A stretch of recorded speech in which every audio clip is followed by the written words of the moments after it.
Hello and welcome to Critical Care MD. My name is Dr. Vikas Koparapu and I am a physician in pulmonary and critical care medicine. My goal with Critical Care MD lectures is to help you understand fundamental concepts of critical care medicine so that you are better prepared for your ICU rotation and you are more comfortable in caring for the critically ill patients.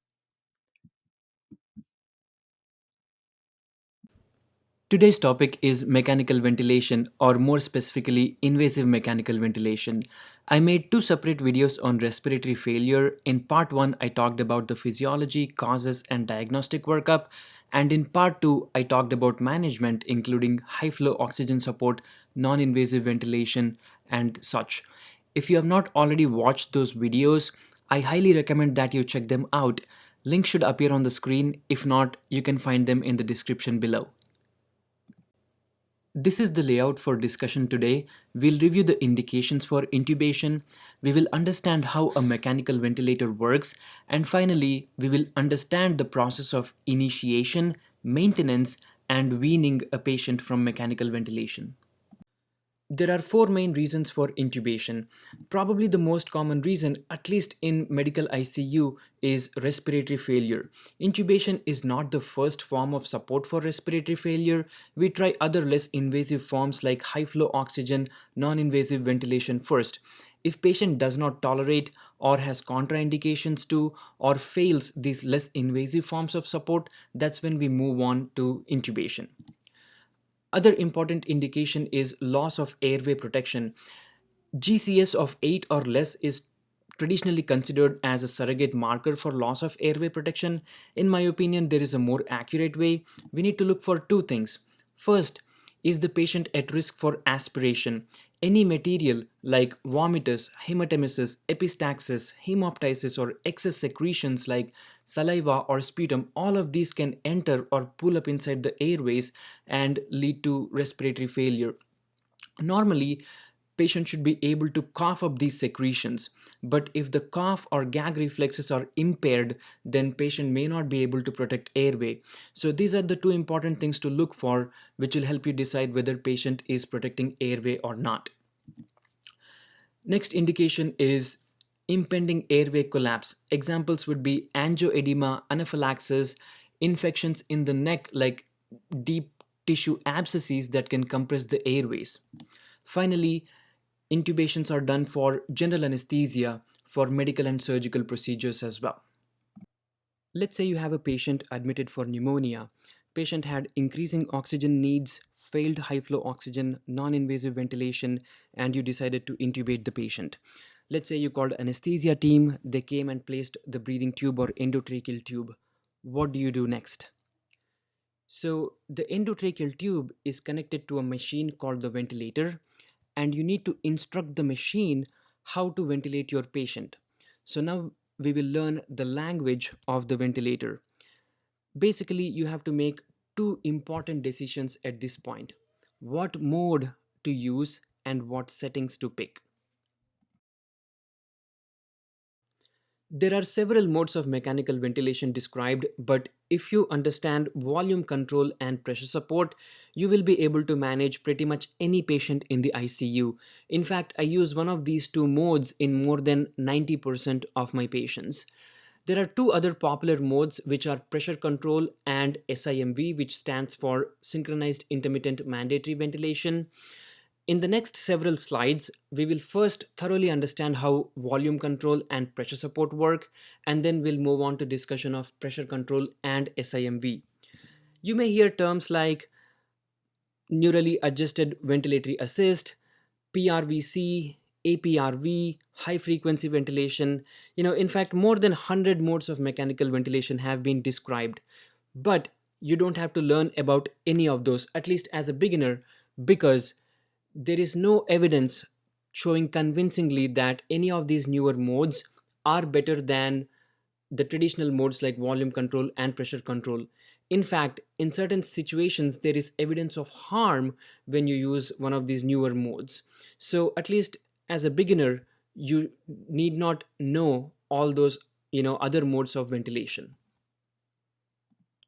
To understand the modes, we need to first understand how a ventilator works. Ventilator is a simple machine that does exactly what you ask it to do. Ventilator is not smart, you are smart. So you just have to tell the machine how to give breaths to your patient in a language that it understands. And trust me, it is very easy. Essentially, you give the ventilator three simple commands. First is trigger, which is when to start giving the breath. Second is target, which is how exactly to give the breath or how exactly to push air into the lungs. Third is termination, which is when to stop giving the breath so that lungs have a chance to recoil and exhale the air. A trigger is basically a signal for the ventilator to give a breath. There are three types of triggers. The first is a ventilator triggered breath. The term control breath is also used to describe this type of breaths. The way it works is we set a rate, let's say 10 breaths per minute. What the ventilator does is gives a breath every 6 seconds. That'll be 10 breaths in a minute. Second type of trigger is a patient triggered breath. The ventilator has sensors which can detect change in the pressure or flow when the patient starts to take a breath. And that can also serve as a trigger for the ventilator to give a breath. The terms assisted breath or support mode of ventilation are used to describe this type of breaths. Third is hybrid, which is basically a combination of the above two modes. The above two types of trigger. So let's say you set a rate of 10 breaths per minute. Ventilator just gave a breath and is waiting for 6 seconds to give the next breath. While it's waiting, let's say patient starts to take a breath. So that can also serve as a trigger for the ventilator to give a breath. The terms assist control is used to describe this type of breath. In real world, the terms assist control and control are used interchangeably. For example, volume control mode truly is a volume assist control mode. Pressure control mode is truly a pressure assist control mode. So the terms VAC and VC or PAC and PC are used interchangeably. They both mean the same thing. Once ventilator is triggered, it is ready to give a breath. Now it needs to know how exactly to give a breath, and that's what a target is. In volume control mode, the target is flow. In this example, we are asking the ventilator to push air into the lungs at a constant flow rate, let's say at 50 liters per minute. There's two ways to set the flow. One is constant, as we saw. The second is a decelerating flow. You can ask the ventilator to start at a high flow rate and then gradually decrease as air is being pushed into the lungs. Usually the flow is set at 50 or 60 liters per minute in a constant flow. We usually start at a higher rate like 80 or 90 liters per minute in a decelerating flow rate. The target in pressure support mode is IPAP or inspiratory positive airway pressure. Let's understand that. Here the patient is starting to breathe in, so there is drop in the pressure and flow. Ventilator senses that and that serves as a trigger. Once vent is triggered, it switches to the target. Here it's IPAP, so it is attempting to increase the pressure from expiratory positive airway pressure to inspiratory positive airway pressure. Initially, the gradient or difference between IPAP and EPAP is large, so it has to generate high flows. And as it is pushing air into the lungs, the pressure inside the lungs is building up. So the gradient between IPAP and EPAP is decreasing as we move forward. So the flow is going to gradually decrease over time. So a decelerating flow pattern is classic for a pressure support mode of ventilation. As you saw in the previous slide, it can be either decelerating or constant on volume control mode, but in pressure support mode, it is going to be decelerating. In any mode, the ventilator simply can't keep pushing air into the lungs without a stop signal. The lungs are going to explode. So the termination is what stops the breath. In volume control mode, it is the tidal volume. Let's say we set a volume of 400 cc. The ventilator is going to push air here, let's say at a constant rate of 50 liters per minute until the target volume of 400 cc is reached. So at that point, it stops giving the breath and simply lets the lungs to recoil and exhale the air. In pressure support mode, termination happens via something called flow decay. As we have seen, the flow is always decelerating in pressure support mode. You can pick a cutoff, let's say 30%. So what the ventilator does is keeps pushing air in until the flow reaches 30% of the peak. At that point, it stops giving the breath and lets the lung exhale. This slide summarizes our discussion so far. Let's start with volume control mode. The trigger here is either patient triggered or ventilator triggered. So it's a hybrid type of trigger. The target here is flow. Here it's set as a constant flow, but it can also be set as a decelerating flow. In either case, the pressure is going to be a gradual upstroke as the lungs are being filled up with air. Termination happens when the set tidal volume is reached, when the ventilator stops pushing air and lets the lungs passively recoil and exhale. Moving on to pressure support. This is a purely patient triggered mode, so every breath is going to be initiated by the patient. The target is IPAP. So to rapidly achieve that IPAP, ventilator is going to initially rapidly push air into the lungs. So the flow initially is going to be high. And as the pressure gradient decreases, as the lungs are filling up with air, the flow goes down. Termination happens via flow decay, which is typically set at 25 or 30% of the peak flow. This data is continuously shown on the ventilator screens. So when you see these waveforms, don't get scared. They're fairly simple to interpret.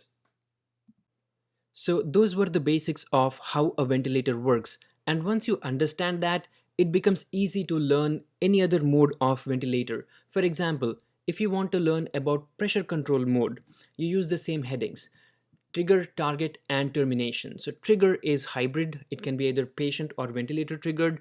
Target in pressure control is IPAP, and termination occurs via inspiratory time. For example, if you set an inspiratory time of 1 second, the machine is going to push air until a second and then it stops.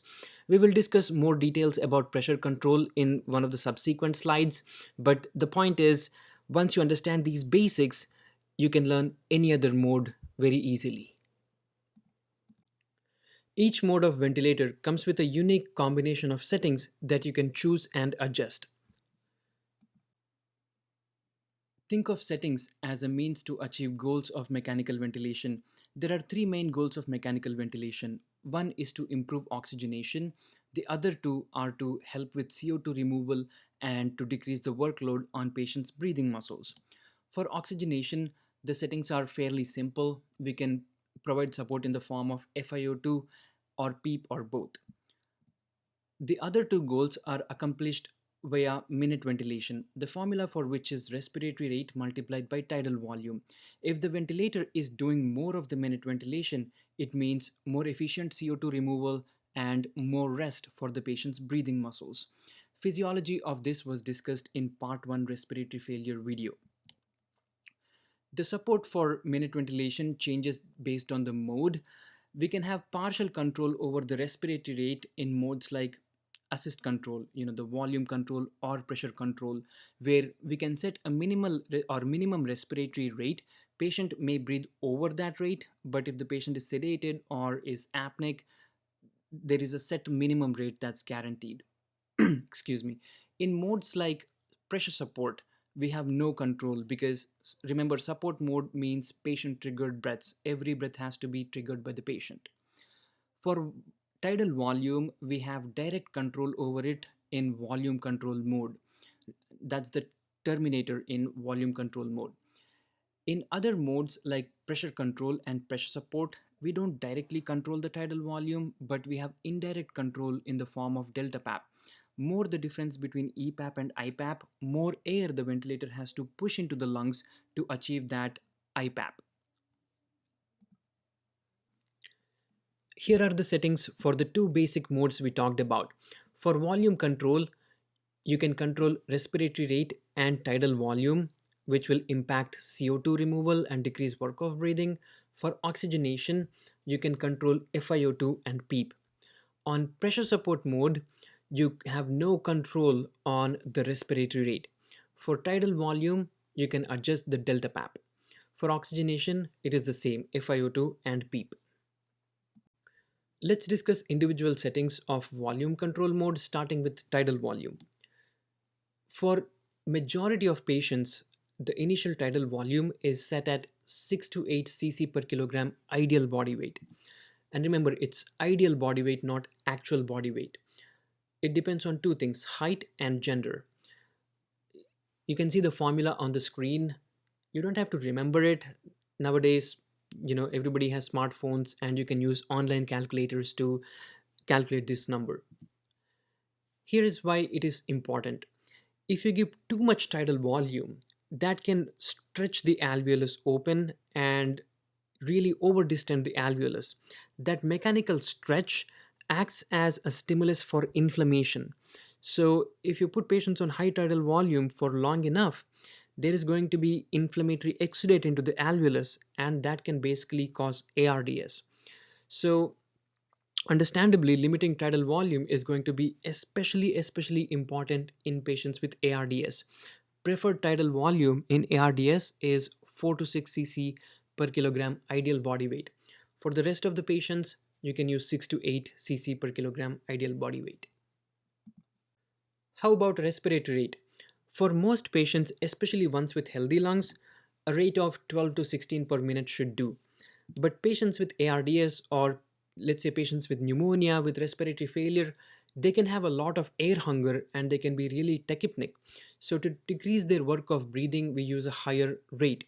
In ARDS, we use anywhere between 25 to 30 or up to 35 breaths per minute. And remember, we are only setting minimum respiratory rate. So we are only guaranteeing minimum minute ventilation. It can go beyond that, but never below that. We generally start with 100% FiO2, especially in patients who are intubated for respiratory failure, and then you gradually wean down the settings as tolerated. You can go down up to room air, which has 21% oxygen. For most patients, the goal SpO2 is going to be 90 to 96%, but for ARDS, based on studies, 88 to 95% is recommended. Let's understand PEEP effect. During normal expiration, alveolus shrinks in size, but it does not completely collapse. It has surfactant lining inside, which decreases the surface tension. That's important because a normal alveolus, even during expiration, can potentially participate in gas exchange. That changes during disease processes like pulmonary edema or ARDS or pneumonia. All these disease processes dilute or destroy the surfactant such that alveolus can be completely collapsed during expiration. If the disease is advanced enough, it can remain collapsed during inspiration as well. PEEP provides an opposite effect. By making sure that the pressure inside alveolus does not drop to zero, it keeps the alveolus splinted open, especially during expiration when alveoli are at highest risk for collapse. So PEEP is a powerful tool that can recruit alveoli and help them participate in gas exchange, which would otherwise remain fully collapsed and would not contribute to oxygenation. There is a wide range of adjustment available for PEEP, ranging from 5 to 30. In fact, you can increase it beyond 30 as well, but that will be in rare situations. Majority of the patients in the ICU will be needing PEEP somewhere between 5 to 18. It is hard to recommend one number for every patient. It depends on the patient. Generally speaking, patients with healthy lungs, we use minimum PEEP of 5 centimeter water pressure. But in patients who have respiratory failure, let's take for example, you just got a patient transferred from the floor to ICU for worsening oxygen needs. On the floor, patient was on CPAP with a pressure of 8 and FiO2 of 100%. This patient just got intubated. You know, PEEP of 5 is probably not going to cut it in this patient. You want to start at 8 or 10. So this is kind of a crude generalization statement, but for patients with healthy lung, start with a PEEP of 5. For patients in respiratory failure, start with a PEEP of 8 to 10. Regardless, eventually titrate the PEEP towards goal SpO2, which for most patients should be 90 to 96. In ARDS, it is 88 to 95%. ARDS is special in this situation because we use set combinations of PEEP and FiO2 based on ARDS network recommendations. Let's switch to pressure support mode.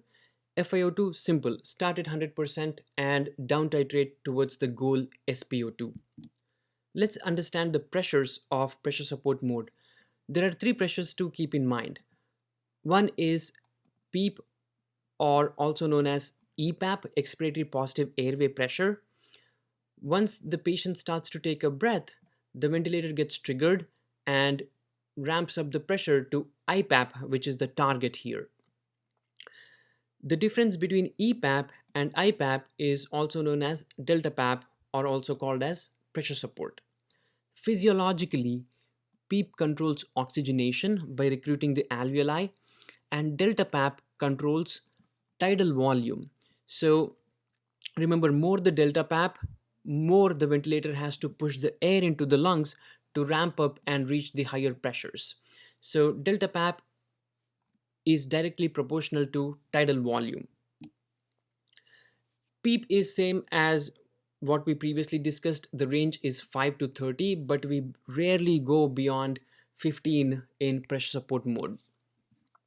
Physiologically, IPAP is less important. What matters is PEEP and delta PAP. Again, because of the physiological implications that were discussed. In pressure support mode, generally we use delta PAP between 5 to 15, very, very rarely beyond 15, but that's the usual range. I will mention again a couple of important features of pressure support ventilation. First is every single breath has to be initiated by the patient. Ventilator has no control on respiratory rate. So what happens if the patient stops breathing? Let's say patient received a sedative or for any other reason stops breathing. The ventilator goes into a backup mode, which is usually volume control or pressure control. Usually this interval is set as 10 seconds, but that's adjustable. So if the patient becomes apneic for 10 seconds, a backup mode kicks in. Second thing to keep in mind is with pressure support mode of ventilation, ventilator doesn't have much control over tidal volume. At least it does not have direct control over tidal volume as in volume control mode. Indirectly, as we have seen, by adjusting the delta PAP, you can support the tidal volume, which indirectly controls minute ventilation, which controls CO2 removal. For oxygenation, similar to volume control, we can have support in the form of FiO2 and PEEP adjustments. How do we decide between volume control and pressure support? Well, volume control is the initial mode of choice because freshly intubated patients may still be recovering from anesthesia and paralysis. They will not be able to initiate breaths, so you cannot use pressure support in those situations. Second, with volume control, we can control both oxygenation and CO2 removal. Third, we can limit volume trauma. Remember, excess tidal volume means excess stretch and inflammation in the lungs. So with tidal volume, we precisely control those volumes and limit volume trauma. Finally, because we are controlling minute ventilation with volume control, it means more rest for the breathing muscles. However, when patients are improving, when they are ready, we need to switch them to pressure support mode, meaning when they are on minimal to no sedation, they're able to initiate their the breaths on their own, and their FiO2 and PEEP requirements are coming down. Think about switching them to pressure support ventilation because it has its own set of advantages. Pressure support mimics natural breathing better than volume control because patient decides when to start a breath, patient decides how much air to breathe in. So pressure support helps in weaning the patients from mechanical ventilation. Hopefully that gave you a good understanding of volume control and pressure support modes of ventilation. One question I frequently get asked is how to present ventilator data for ICU rounds. Here's my recommendation. Organize your data into three headings. Always start with mode, then talk about settings. For volume control, always club respiratory rate and tidal volume together because that controls CO2 removal via minute ventilation, and talk about FiO2 and PEEP together. Another important point is always know what is 6 cc per kilogram ideal body weight for your patient. For example, let's say you have a patient being treated for ARDS and you tell me they're on a tidal volume of 450 cc. I really don't know what to do with that number. But if you tell me patient's 6 cc per kilogram ideal body weight is 300 cc, then I know this number is high and I need to go down on that.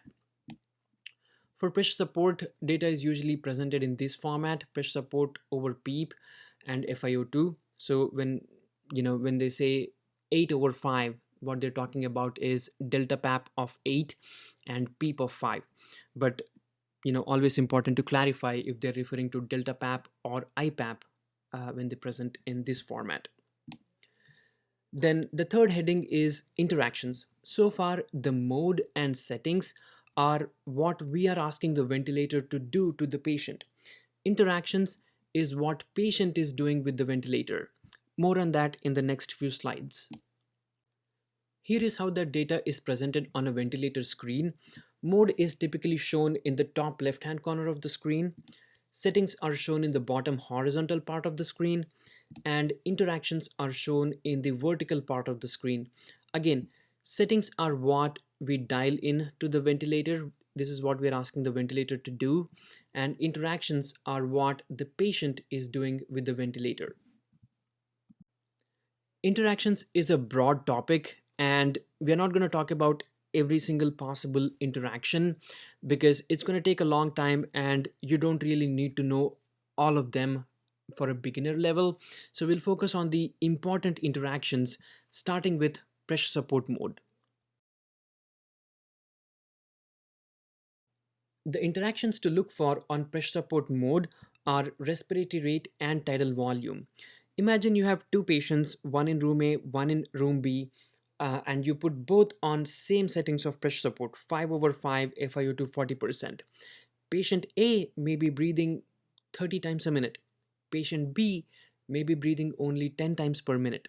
So that's what interactions are. It's unique to the patient. It doesn't matter what numbers you put on the ventilator. Let's say patient's respiratory rate is too low, then you put the patient on a volume control mode or pressure control mode and identify and treat the cause of hypopnea, and then put the patient back on pressure support later. If the respiratory rate is too high, meaning patient is tachypnic, then there could be two reasons for it. It could be from anxiety or it could be from low tidal volume. So when there's low tidal volume, that can compromise minute ventilation and raise CO2. That stimulates the brain to breathe fast to increase the minute ventilation. You can get a blood gas, or you can calculate something called rapid shallow breathing index to try and differentiate between anxiety and low tidal volume. We'll talk more about RSBI in a later slide, but if the blood gas shows hypercapnia, then that tells you the reason for tachypnea is low tidal volume. So there's not enough minute ventilation to blow out the carbon dioxide. But if the blood gas shows low CO2 level, that means patient is hyperventilating and the cause of high respiratory rate is anxiety. If the tidal volume is too low, you can increase the delta PAP or pressure support. Remember, you don't directly control tidal volume in pressure support mode. Usually high tidal volume is not a problem except in certain situations like ARDS, where you really want to limit the tidal volume to 6 cc per kilogram. So if the patient is breathing way over that, you can decrease the pressure support or delta PAP to decrease the tidal volume. Sometimes if the patient is really active and anxious, they still may be breathing high tidal volumes, in which case you'll have to simply put the patient back on volume control for a more precise control of those volumes. Interactions are again shown on the vertical side of the screen. So for pressure support, look at respiratory rate and tidal volume. These two will change from patient to patient. Interactions on volume control are a little more complex but also very interesting and give you a wealth of information about your patient. Let's start with understanding the components of pressure or pressure waveform on volume control. So as the ventilator is pushing air into the lungs, pressure inside the lungs is building up. There are two pressures at play here. The first is the resistive pressure, which is the resistance to airflow within the airways. Second is the elastance pressure, which is the pressure building up inside the lungs which are expanding. As the name suggests, peak pressure is the highest pressure that you see, and it is seen at the end of inspiration after all the air has been, pushed into the lungs. It has three components. First is the PEEP, and the other two are again resistance pressure and elastance pressure. Peak pressure is shown on the vertical part of the screen. Again, all the interactions are displayed on the vertical part of the screen. It is important to be able to differentiate between elastance pressure and resistance pressure. Ventilator only shows you the peak pressure. As you can see here, it doesn't automatically tell you what part of is elastance and what part is resistance pressure. To differentiate, you have to perform a maneuver called inspiratory hold. The way it works is you can apply it anytime during the respiratory cycle. Let's say you decide to apply it here. And what you do is you basically push and hold the button from here and don't let go. Ventilator waits until all the air is pushed in or all the tidal volume is pushed in, and at this point it doesn't let exhalation from happening. It basically blocks the circuit and measures the pressure inside the lung. So this is how the pressure waveform will look when you do an inspiratory hold. Again, you can push it anytime during the respiratory cycle. It waits until all the breath is delivered, and at that point blocks the circuit. So you see a drop in the pressure and you see a flat line. So this flat line is called the plateau pressure. Again, this is the peak pressure. Okay.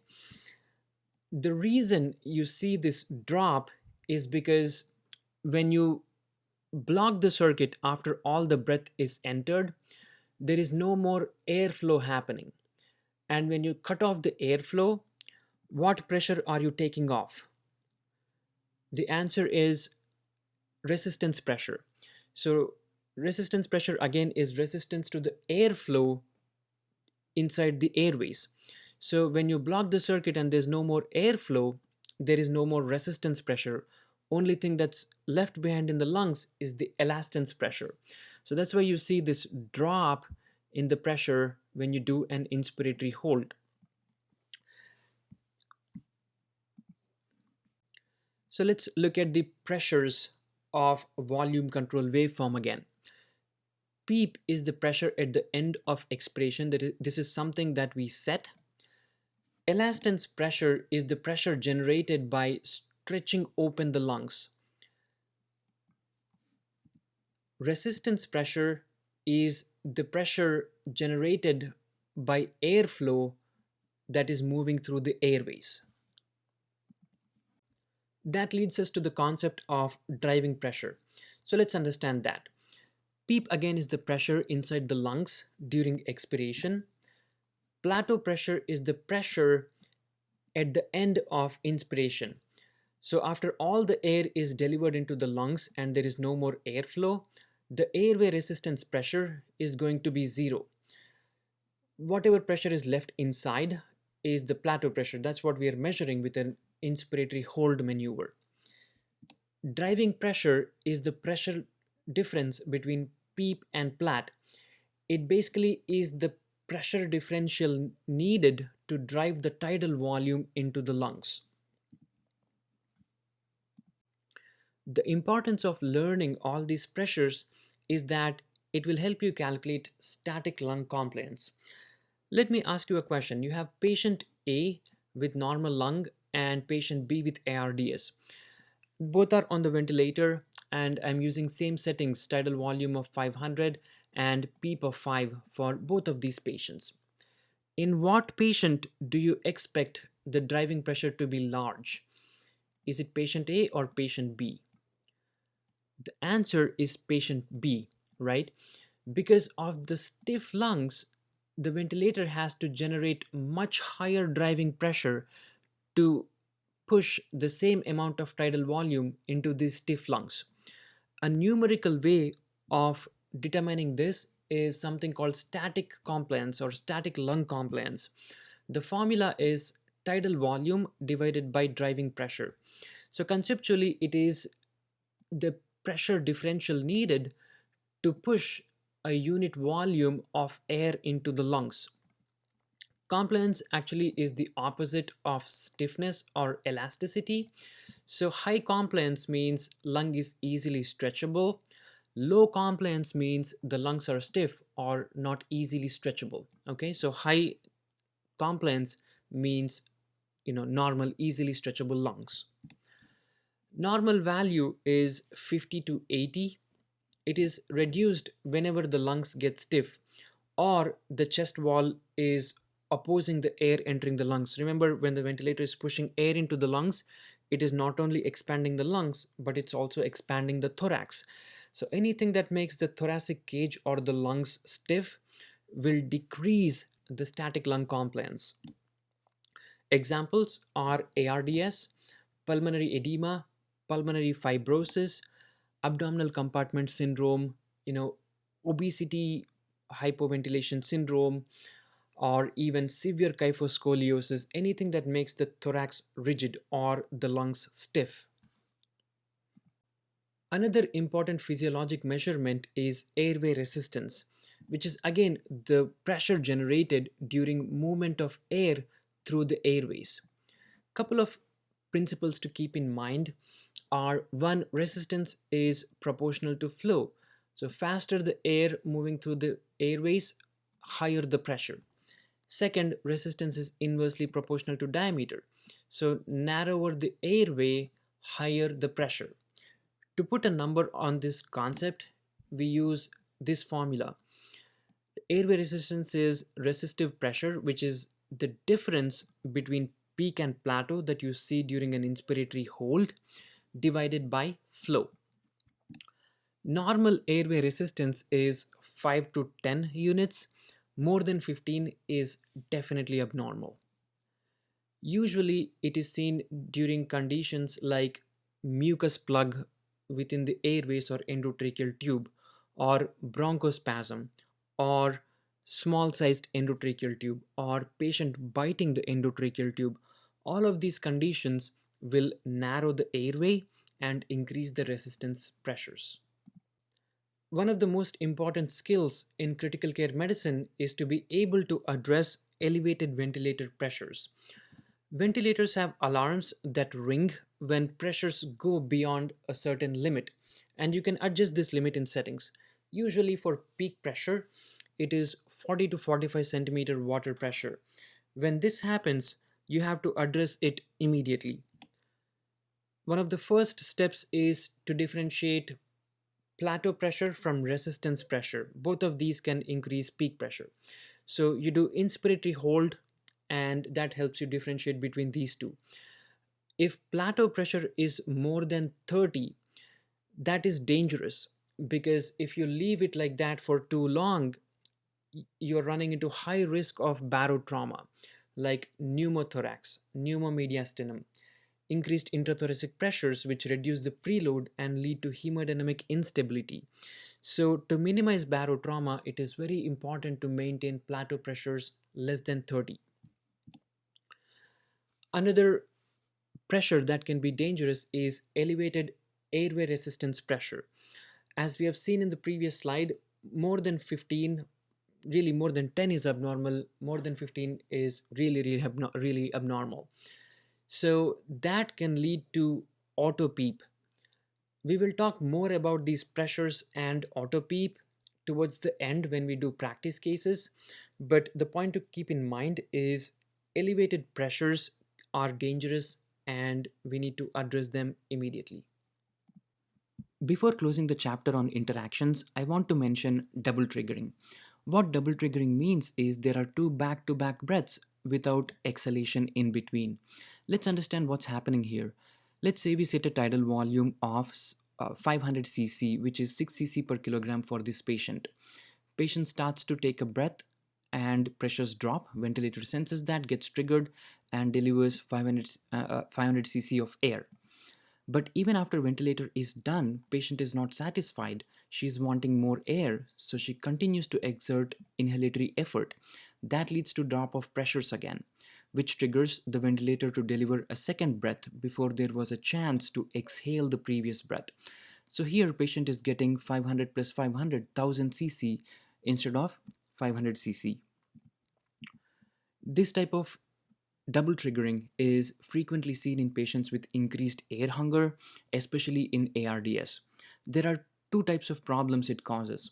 One, deleterious tidal volumes. Like we discussed, the patient here is getting 12 cc per kilogram instead of 6 cc per kilogram.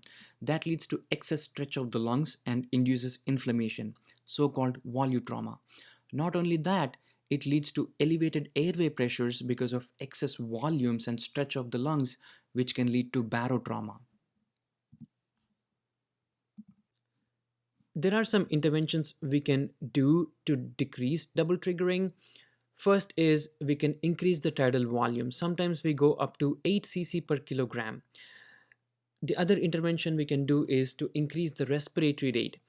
With these interventions, what we are doing is increasing the minute ventilation from the ventilator, thereby hopefully decreasing air hunger for the patient and double triggering. If simple ventilator changes don't work, we'll have to go up on sedation to decrease the respiratory drive from the patient. With that, we complete the discussion on three main headings of presentation for ICU rounds. We already talked about mode and settings.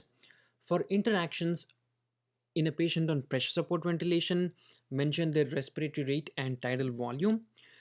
For volume control, measure respiratory rate, double triggering, look at their pressures, and calculate the compliance.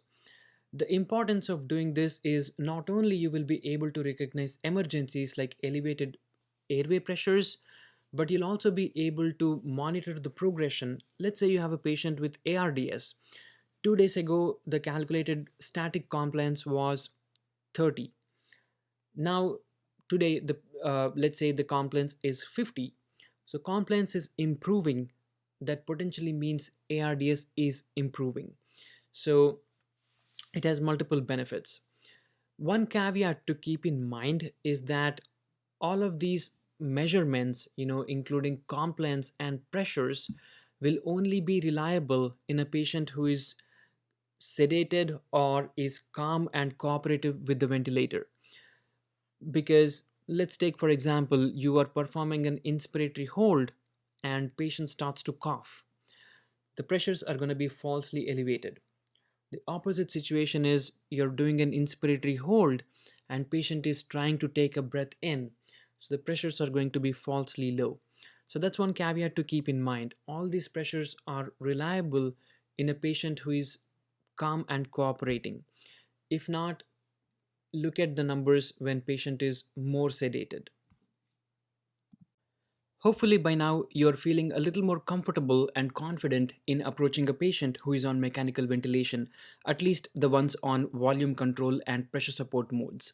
Now it's time to move on to learn two other popular modes of ventilation, starting with pressure control.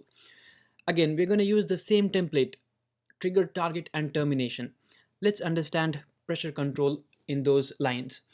Trigger is hybrid, so either patient or ventilator can trigger the breath. Target is IPAP, similar to pressure support. Termination occurs via something called I time. Here's how we set it. Let's say we pick a respiratory rate of 20 breaths per minute. That means each breath has 3 seconds. Normal I to E ratio is 1 is to 2.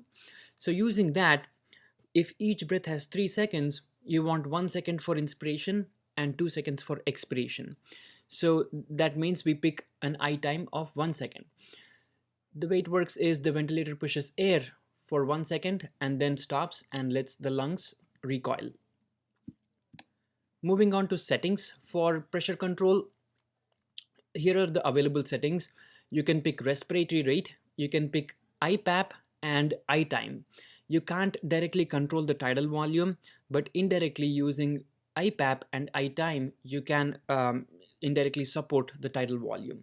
For oxygenation, it's FiO2 and PEEP, same like other modes. Interactions: look for respiratory rate, patient can breathe over the ventilator. Excuse me, look for tidal volume. Depending on how stiff the lungs are and depending on the airway resistance, the tidal volume can change from patient to patient here. Look for double triggering. The best way to understand SIMV is that it is a two-in-one mode. You have two choices. Mode 1 is always a control mode. You can either choose volume control or pressure control. Mode 2 is an assist mode. Remember, assisted breaths are patient triggered breaths and control breaths are ventilator triggered breaths. So when patient starts to take a breath, ventilator senses that, right? In that case, you can either ask the ventilator to do nothing, or you can ask the ventilator to get triggered and support each of those patient initiated breaths with a pressure support mode. In every mode we discussed up until now, if patient starts to take a breath, the ventilator always gets triggered. However, in SIMV, you have the chance to say, do not get triggered. Let the patient do whatever they want. So patient can take spontaneous unassisted breaths in SIMV mode, depending on what mode you pick. So using these combinations, if you pick SIMV VC, then let's say we pick a rate of 10 breaths per minute. Ventilator gives a breath every 6 seconds, and in between, patient can do whatever he wants. One breath can be 150 cc, the next breath can be 1500 cc. It's totally controlled by the patient. If you pick, let's say, SIMV PC plus PS, you are saying, sure, give, for example, one breath every 6 seconds, but if the patient breathes in between, do support that with a pressure support mode. So there won't be any, unassisted spontaneous breaths from the patient. Let's compare and contrast volume control with SIMV. Volume control is a hybrid mode of trigger, right? So when triggered, patient triggered. When triggered, patient triggered breaths. The thing is, every single breath otherwise looks the same. If patient starts to breathe, the ventilator gets triggered and immediately switches to the target, which is the flow here. And termination occurs in the same format, which is tidal volume for every single breath. So except for the trigger, rest of the breath looks same in volume control mode. If you pick SIMV VC and let's say for the mode 2, you don't choose anything, what it does is, ventilator does the controlled breaths. For example, let's say one breath every 6 seconds, but in between, if the patient starts to breathe in, ventilator does nothing. These are not assisted breaths. These are spontaneous unassisted breaths, and each breath may look different. One breath patient may breathe 200 cc, next breath it may be 500 cc, or just a random number, but every controlled breath is going to look the same. So if you pick 500 cc, every control breath is going to end after reaching that 500 cc tidal volume. If you pick SIMV VC plus pressure support, then the control part is the same. But when the patient starts to take a breath, the ventilator gets triggered every single time and provides the same level of pressure support for each of those breaths. So there is a little more uniformity when you pick, combined mode of SIMV. SIMB, when it was initially introduced in the 1970s, it became very popular because you can provide a wide range of support, by adjusting the respiratory rate. Let's say you can turn down the respiratory rate all the way to, even 1 or 2 breaths per minute. Rest of all the breathing is being done by the patient. If you want to really control the minute ventilation, you can go up on the respiratory rate so that patient is doing only minimal extra breathing on top. So it was thought that SIMV will help with easier weaning and provides better comfort.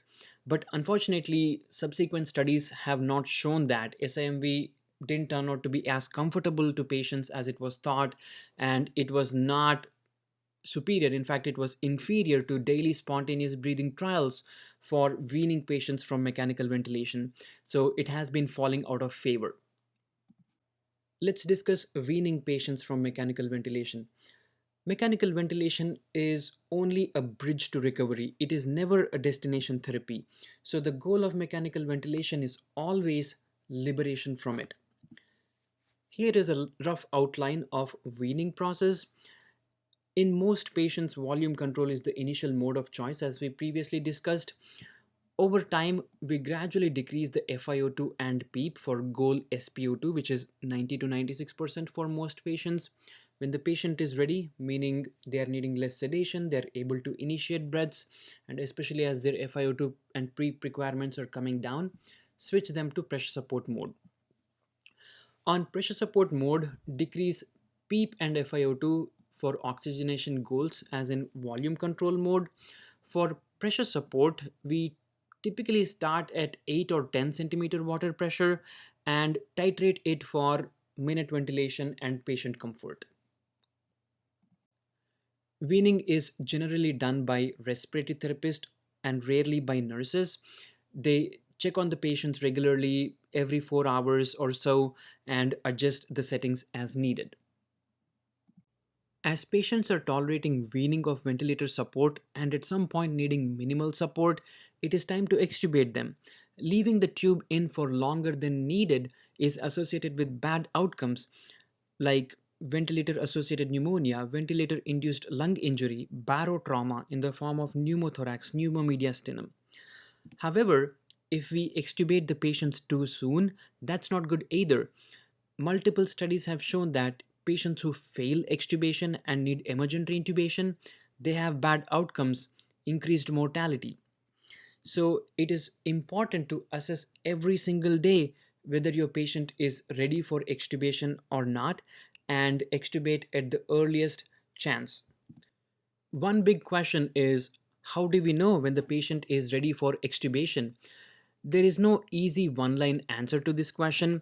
There are long list of predictors described that can predict successful extubation.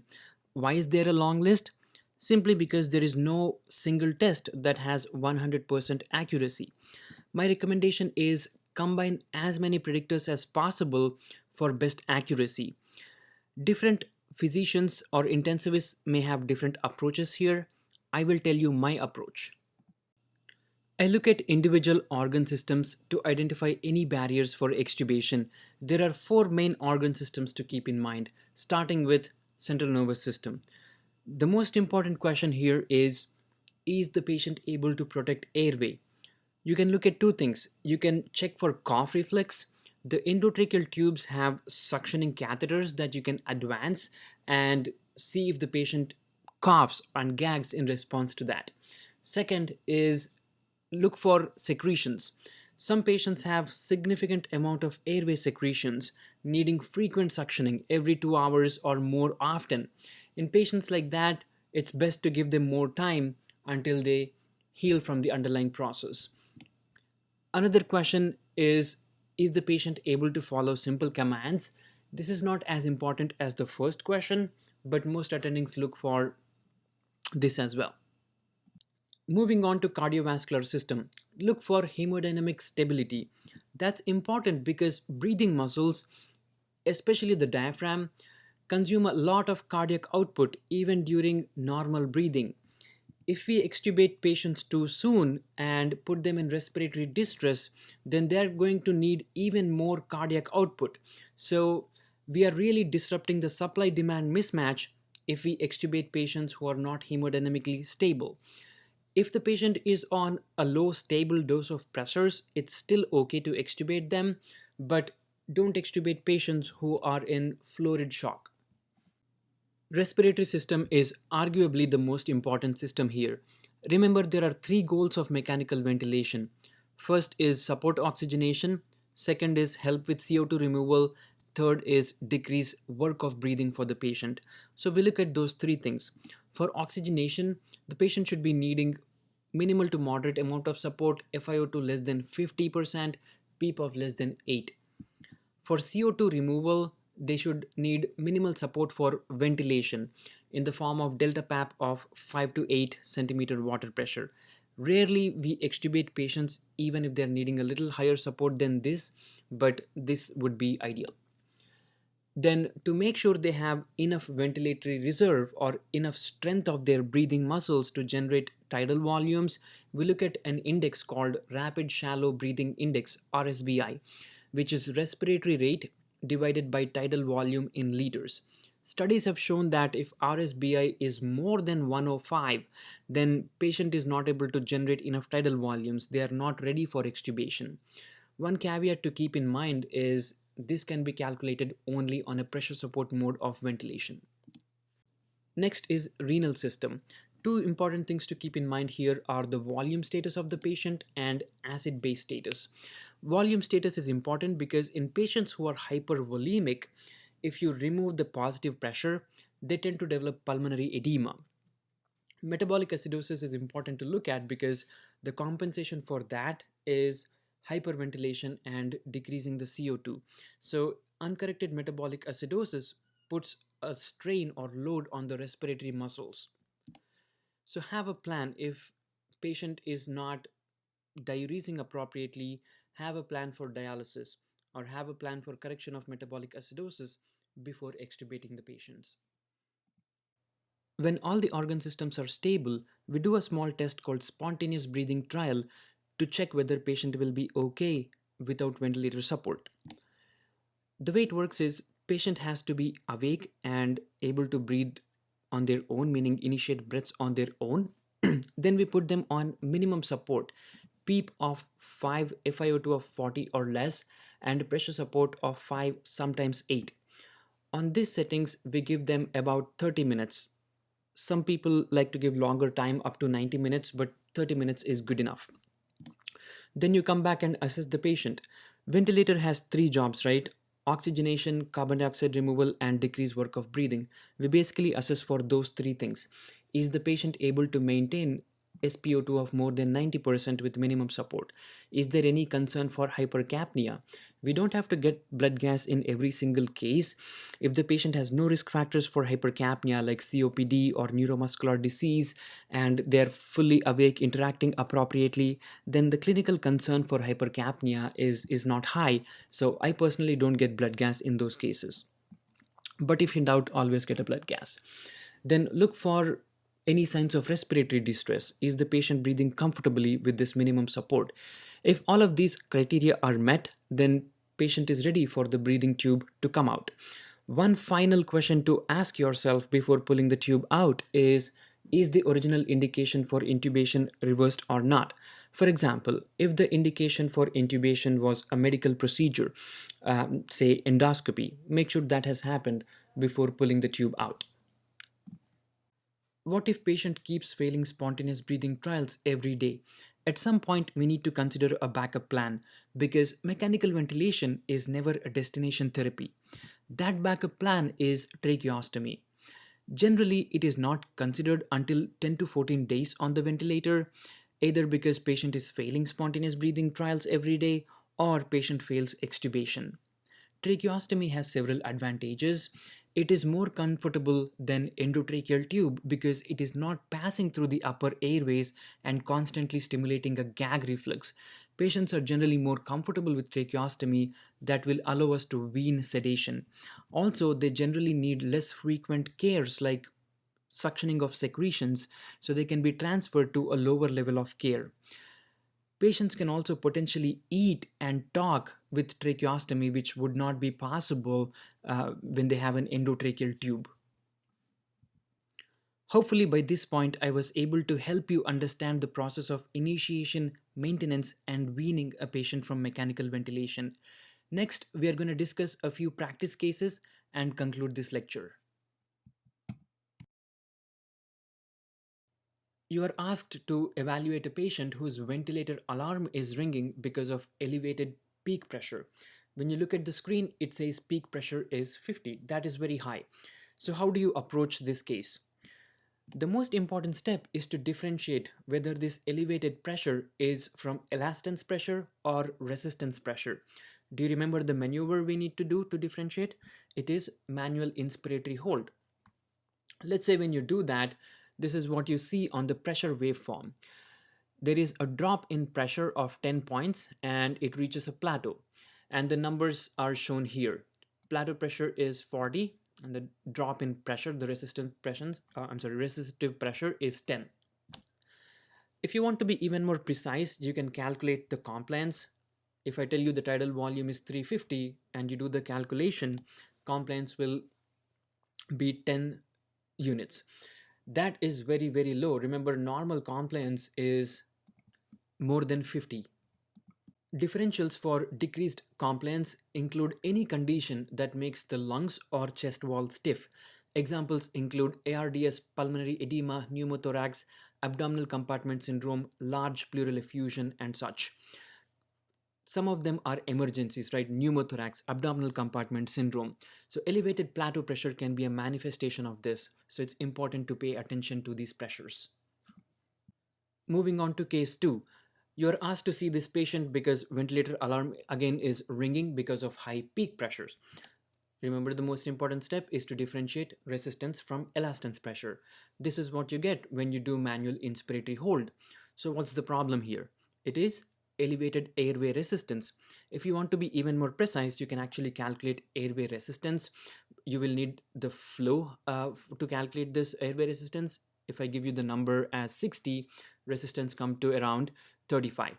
Remember, anything more than 10 is abnormal. Anything more than 15 is definitely abnormal.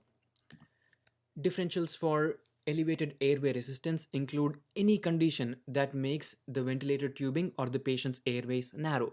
Examples are shown on the screen: mucus plugging, bronchospasm, kinking of the ventilator tubing, patient biting the tube, or a small sized endotracheal tube. All of these will lead to increased airway resistance. Let's say nothing was done about the previous case. The elevated pressures were ignored, ventilator alarm was just silenced, and nothing was changed. Few hours later, you come back and look at the screen, and here's what the flow waveform is looking like. Is there any complication you worry about? If I tell you the patient is looking very uncomfortable, is tachycardic, hypotensive, is in respiratory distress, and the flow waveform is showing this, what do you think of? The complication I'm talking about is autopeep. Let's understand this. Normally, during inspiration, the thorax is expanding, all the lung structures are expanding, so the airways are nice and wide, and there is no problem for air flowing in. During expiration, the opposite happens. All the tissues are collapsing. So airway diameter is narrow naturally during expiration. So any process that makes the airways narrow disproportionately affects expiration much more than inspiration. If patient has normal caliber airways, normal sized or appropriate sized endotracheal tube, the expiratory waveform is going to be a nice smooth upstroke, and it reaches baseline well before the next breath is initiated. But when there is increased airway resistance, then expiration is prolonged. The lungs need more time to fully exhale and empty the lungs. If they don't have enough time, if the next breath is starting before lungs have fully emptied, that can lead to autopeep. As you can see here, the flow, the expiratory flow, is not completely reaching zero before the next breath is starting. So what's the problem with that? It can lead to breath stacking. For example, let's say for this patient we picked a PEEP of 5 and tidal volume of 500. After ventilator is done pushing that 500 cc of air in, if this patient had normal sized airways, then he should be able to completely exhale and have enough time before the next breath is started. However, this patient has narrow airways or elevated airway resistance, so he needs more time to fully exhale. And if the disease is advanced enough, there is not going to be enough time for full exhalation, so the next breath starts before the lungs have fully emptied. So just for example, let's say only 400 cc was emptied before the next breath starts. So at the end of exhalation, there is some air left behind, and that contributes to PEEP, right? So let's say PEEP is increased by 1 point here, PEEP is 6.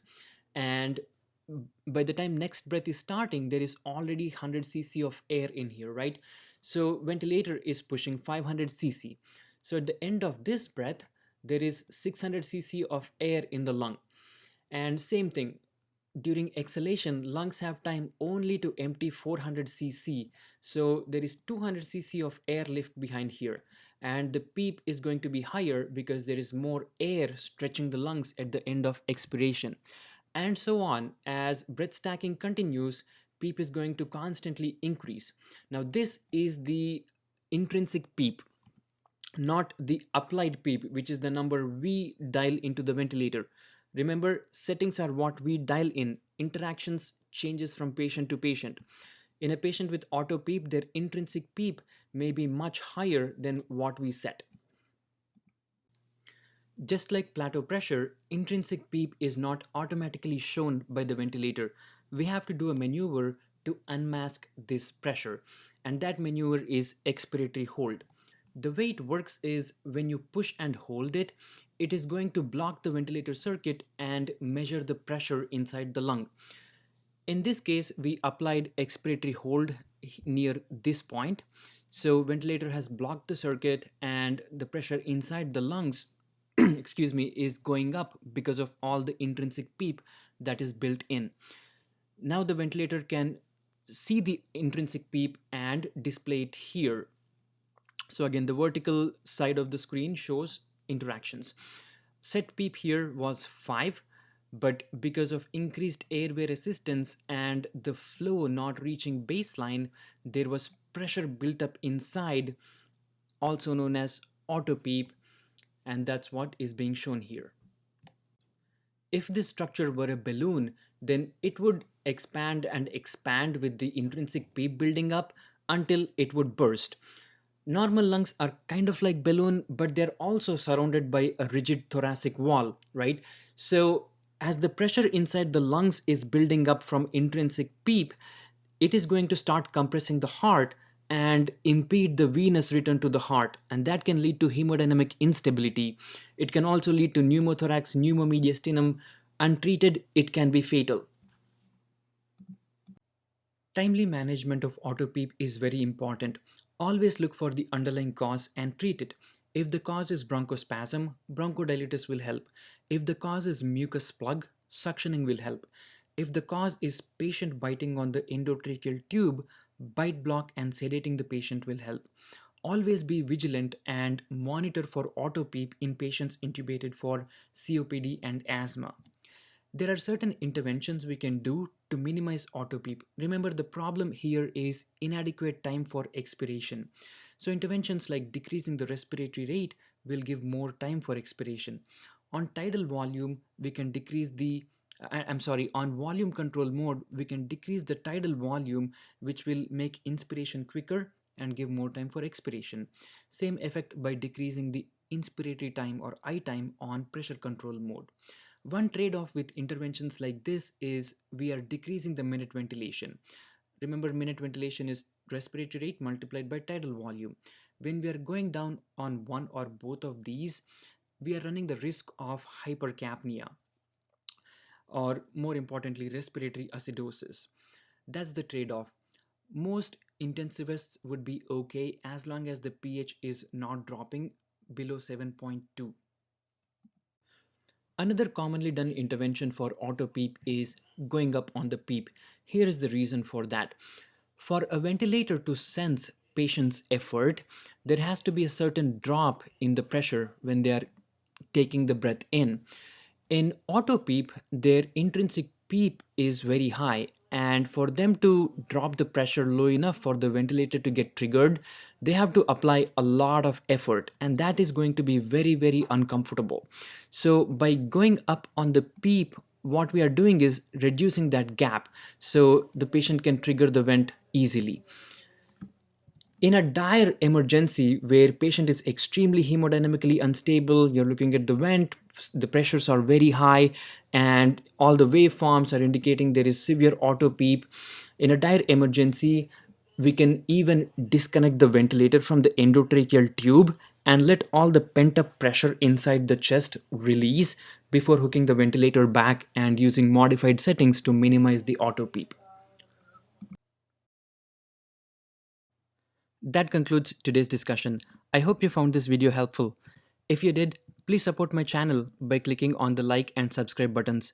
Also, share it with someone who you think will benefit from it. Finally, I would love to hear your thoughts.